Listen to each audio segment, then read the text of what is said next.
Le meilleur pour la fin. Monsieur le Président, si je ne m'envoie pas de fleurs, qui va le faire?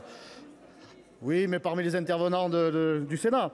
Monsieur le Président, Monsieur le Ministre, mes chers collègues, ce texte est un symbole de plus de l'état d'affaiblissement de notre démocratie. Toutes ces dispositions pour lutter contre le terrorisme sont des demi-mesures calibrées pour passer les fourches caudines des juges du Conseil constitutionnel.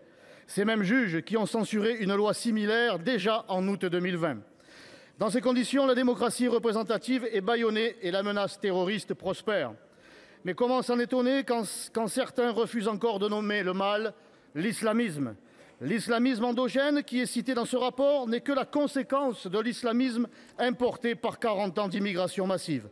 Selon l'IFOP, aujourd'hui, en France, 37% des musulmans ont de la sympathie pour les frères musulmans classés organisations terroristes par de nombreux pays. L'attaque terroriste du Hamas du 7 octobre est considérée comme un acte de résistance par 54% des jeunes musulmans. 31% des élèves musulmans ne condamnent pas tout à fait l'assassinat du professeur Dominique Bernard. La voilà la réalité de votre fumeux vivre ensemble. Ne pas la voir, faire preuve de naïveté, c'est se condamner à la subir plus douloureusement chaque jour. Ce texte m'apparaît donc comme un arsenal de soins palliatifs aux échecs du ministre de l'Intérieur qui refuse de traiter les flux migratoires en amont et semble incapable de faire exécuter les OQTF et les expulsions à l'aval. Ce texte ne fait que tenter de contenir les conséquences des choix politiques, outre le rapatriement de djihadistes issus de l'État islamique. Depuis 2018, 486 détenus pour actes de terrorisme en lien avec la mouvance islamiste sont sortis des prisons françaises, 400 sont encore incarcérés et 462 détenus de droit commun sont notifiés comme radicalisés. Ce sont autant de bombes à retardement. Il faut donc assécher, et de toute urgence, l'immense réservoir de candidats potentiels au djihad.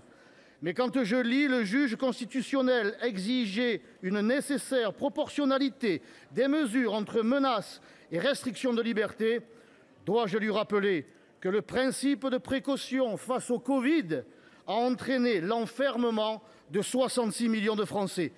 Et nous n'aurions pas le droit d'imaginer des mesures de restriction de liberté pour 1000 à 1500 détenus radicalisés, sortis de prison ou en voie de sortir dans les prochaines années, ni même d'entraver 5300 fichés S qui menacent la sécurité de nos compatriotes. Mais combien faudra-t-il d'enfants poignardés, de prêtres et de professeurs décapités, de jeunes, de policiers, de juifs rafalés pour que les juges daignent nous laisser protéger le peuple français?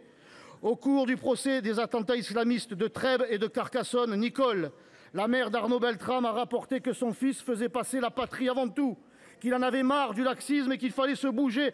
Alors, Monsieur le Président, Monsieur le Ministre, mes chers collègues, mettons fin au laxisme et bougeons-nous. Soyons à la hauteur de ce héros qui a combattu les armes à la main pour que vive la France, une France française, forte et fière. Monsieur le Ministre, mes chers collègues, il va être procédé